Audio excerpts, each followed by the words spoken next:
चौथा मॉडल जो हम पढ़ेंगे वो क्राइम कंट्रोल पर्सपेक्टिव के अंडर है।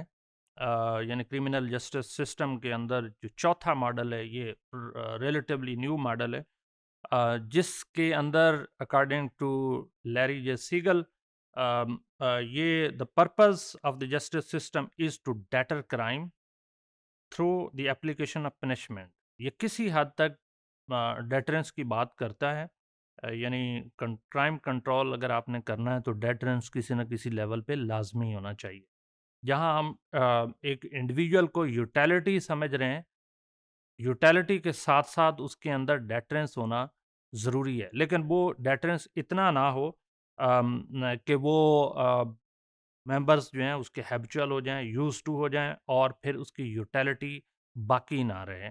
तो इस सिस्टम के अंदर यानी आपका पर्पस क्राइम कंट्रोल करना है, खौफ ज़दा नहीं करना।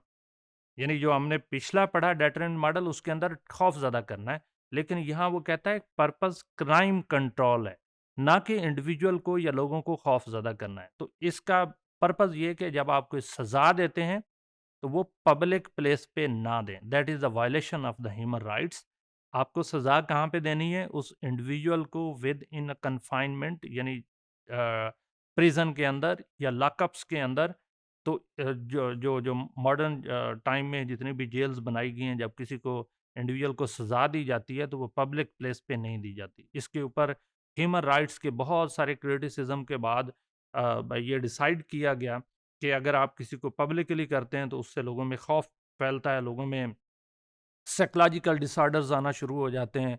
कुछ लोग बिल्कुल बेखौफ हो जाते हैं कि अच्छा यार मरना तो है, हम मरना भी है तो क्यों ना फिर क्राइम कर लें, एक ना एक दिन तो मरना है।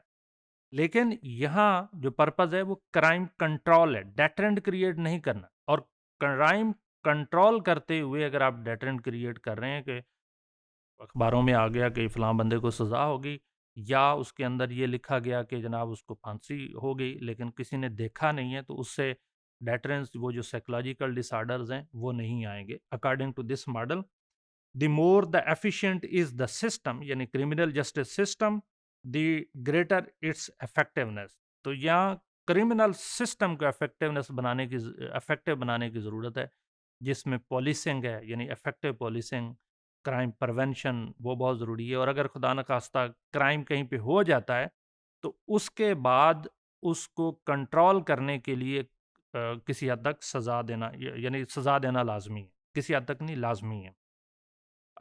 According to Larry J. Siegel, the justice system is not equipped to treat people, but rather to investigate crimes, apprehend suspects, and punish the guilty.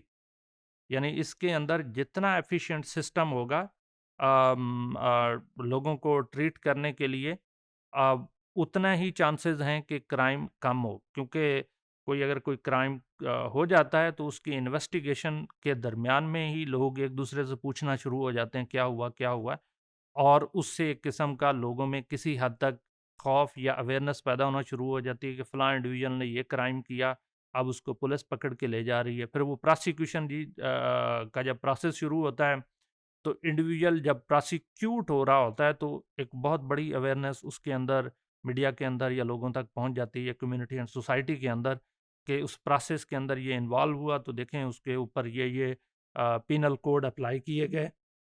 और फिर इन्वेस्टिगेशन के साथ-साथ प्रोसिक्यूशन में भी एक किस्म का डेटरेंट क्रिएट हो रहा होता है और लोगों तक मैसेज जा रहा होता है। और जब उस इंडिविजुअल को सज़ा हो जाती है तो उसके बाद तो ज़ाहिर है एक ओवरऑल डेटरेंट क्रिएट हो जाता है, खौफ क्रिएट हो जाता है और बाकी लोगों तक मैसेज चला जाता है कि हमने कोई ऐसा क्राइम नहीं करना। तीसरे लेवल पे जब उसको जेल्स में भेज दिया जाता है, तो जेल के अंदर रिहैबिलिटेशन, रिसोशलाइज़ेशन एंड रीइंटीग्रेशन का प्रोसेस शुरू हो जाता है। और वहाँ पे भी जब उसको उसको फिर वक़्त के साथ-साथ वापस भेजा जाता है, जो कि हम आगे सिस्टम में पढ़ेंगे, थ्रू प्रोबेशन या थ्रू पैरोल, ताकि वो वापस आए और सोसाइटी की नॉर्म्स को लर्न करे। यहाँ पे जो पर्पज़ है, वो 3 है। पहले इंडिविजुअल को पहले तो ऑलरेडी सोशलाइज़ हो चुका होता है, लेकिन फिर वो क्राइम में इन्वॉल्व होता है, तो पर्पज़ ये है कि उसको डीसोशलाइज़ेशन करें। डीसोशलाइज़ेशन कहाँ से? क्रिमिनल एक्टिविटी से उसको डीसोशलाइज़ करें, डिसइंटीग्रेट करें और उसे लॉकअप्स में रखें। जब वो लॉकअप्स में जाता है, तो इंडिविजुअल के पास मौका होता है कि वो दोबारा से सोचे और सोचने के बाद वो इस नतीजे पे पहुँचे कि मैंने चूँकि ये क्राइम किया है, मुझे ये सज़ा मिली है, अब मुझे इससे अवॉइड करना है। यानी जब मैं वापस सोसाइटी में जाऊँगा तो ये क्राइम रिपीट नहीं करूँगा। फिर वो क्या करता है कि वो वापस जब सोसाइटी में जाता है तो रीइंटीग्रेट होने की कोशिश करता है और थ्रू प्रोबेशन एंड पैरोल उसकी रीसोशलाइज़ेशन करने की कोशिश की जाती है। रीसोशलाइज़ेशन एक तो जेल के अंदर हो रही होती है और वो लर्न कर रहा होता है कि ये वैल्यूज़ जो थी वो मेरे में बुरी आ गई थी, अपना एनालिसिस करता है और जेल के अंदर उसको नई स्किल्स, नई टेक्निक्स, ट्रेनिंग दी जाती है, तो वो रीसोशलाइज़ हो रहा होता है। और फिर उसे वक्तन-फ़वक्तन प्रोबेशन एंड पैरोल के थ्रू जब सोसाइटी में वापस भेजा जाता है, तो वो दोबारा रीइंटीग्रेट होने की कोशिश करता है, सो दैट ही और she become the member of the society. तो क्राइम कंट्रोल पर्सपेक्टिव के अंदर पर्पस क्राइम को कंट्रोल करना, डेटरेंस एज सच उस तरह से नहीं क्रिएट करना, यानी पब्लिक पनिशमेंट्स नहीं देनी, बल्कि एक इंडिविजुअल को दोबारा से एक फंक्शनल मेंबर ऑफ सोसाइटी बनाने के लिए जैसे हॉस्पिटल में के अंदर ट्रीटमेंट दी जाती है, उसी तरह से दे के वापस सोसाइटी के अंदर फंक्शनल मेंबर बनाना है।